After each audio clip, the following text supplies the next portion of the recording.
Finally, in Philippians 2, we find joy whenever we honour God's servants. You know what it's like. There's nothing like receiving a message from a friend, a simple text or a card or a letter or a telephone call. It just brightens up the day, cheers our hearts. We know the person and we love to hear about what they're doing.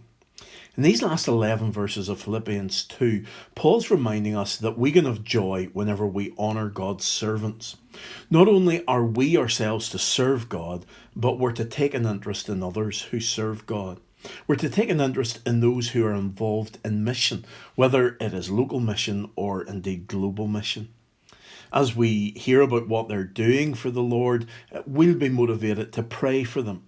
Then, as we pray for them, we'll be more and more interested in them. And as we're more and more interested in them, then we'll be glad and we'll rejoice whenever we hear about them. Now, I'm not going to go into detail in all of these verses today. You can take a moment or two to read them for yourself, verses 19 to 29. But in those verses, Paul really is talking about two particular people. He's talking about Timothy and Epaphroditus.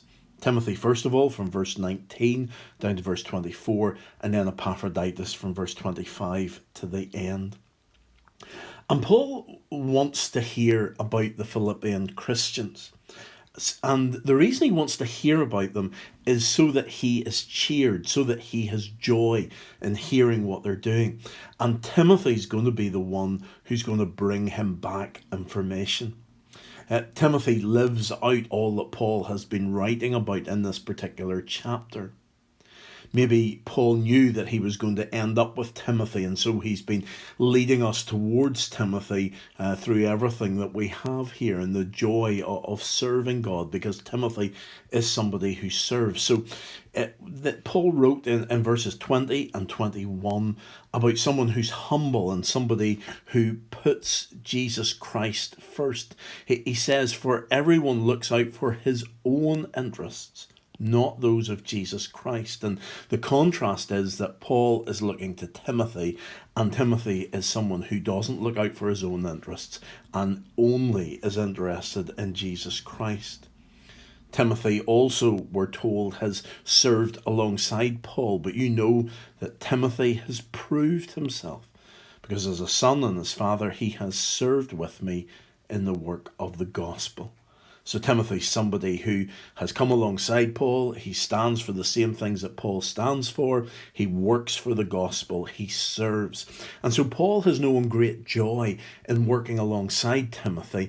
And now he's sending Timothy to the Philippian church so that the Philippians can have joy in hearing from Timothy, but then also so that Timothy can bring messages back again to Paul, and so that he hears what they're doing and he then is joyful. Then in verse 25 we have Epaphroditus. And Epaphroditus is actually a member of the Philippian church. They sent him as a messenger to Paul. So in other words, they'd heard that Paul was in prison, and they sent Epaphroditus to Paul with a message and with greetings to encourage Paul. But look at the words that Paul uses here to describe Epaphroditus. He describes him as a brother.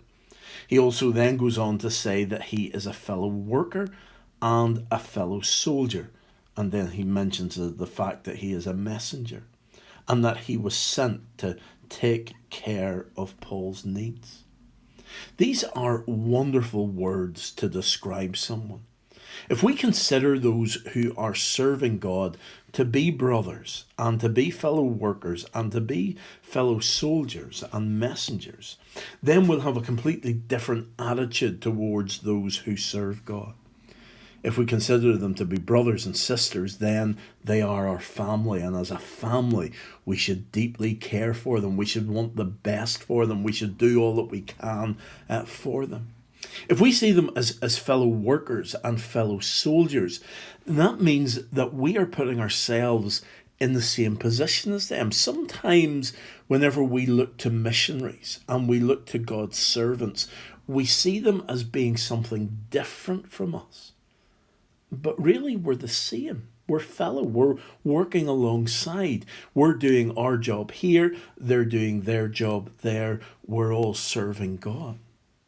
So being fellow workers and fellow soldiers, they're no longer just a distant name, but these people will bring us joy whenever we're connected to them in this way. We'll rejoice whenever they rejoice. We'll cry whenever they cry. We'll have joy because of them and their lives. We'll be excited whenever we receive a word from them.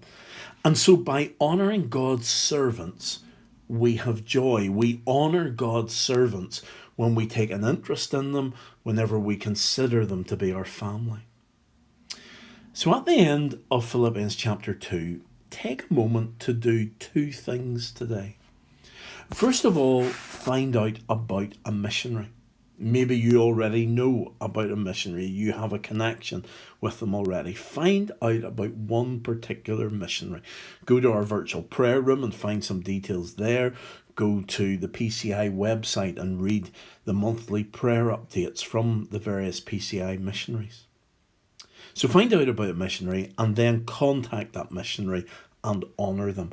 Honour them by getting in contact with them, by sending them a message of support, by telling them that you're praying for them, and then actually pray for them. And rejoice and be glad that God has given you this way of being involved in his work by honouring his servants. So let's have joy today whenever we honour God's servants.